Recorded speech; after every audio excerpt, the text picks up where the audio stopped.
Hello friends, welcome back to my channel. আজকে অনেক দিন পরে একটা ভিডিও করলাম। আজকের রেসিপিটা বানিয়েছি বাড়িতে পড়ে থাকা কয়েকটা লেগ পিস দিয়ে।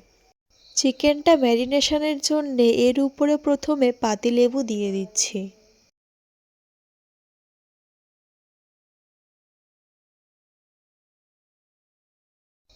এরপরে দিয়ে দিচ্ছি পরিমাণ মতো লবণ।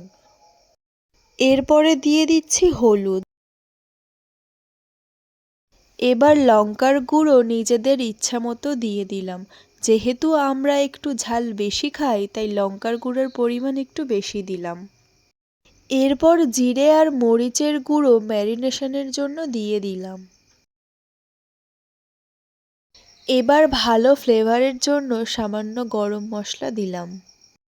আগে থেকে বেটে রাখা পেঁয়াজ, আদা রসুন আর ধনেপাতা বাটা দিয়ে দিলাম চিকেনের উপরে। এরপর সরষের তেল, চিলি সস আর কর্নফ্লাওয়ার দিয়ে সব উপকরণগুলো লেগ পিসের সাথে ভালোভাবে মিশিয়ে নিলাম।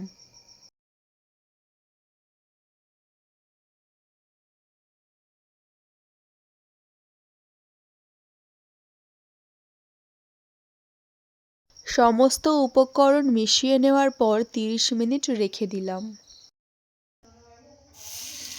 এরপর গরম তেলে লো ফ্লেমে লেগ পিসগুলো দিয়ে দিলাম।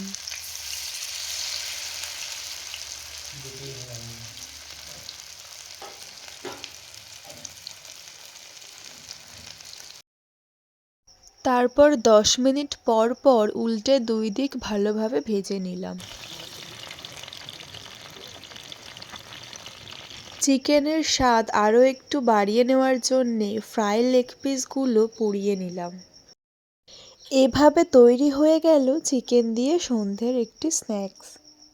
ভিডিওটা ভালো লাগলে লাইক দিয়ে চ্যানেলটাকে সাবস্ক্রাইব করে দেবেন। Thanks for watching friends.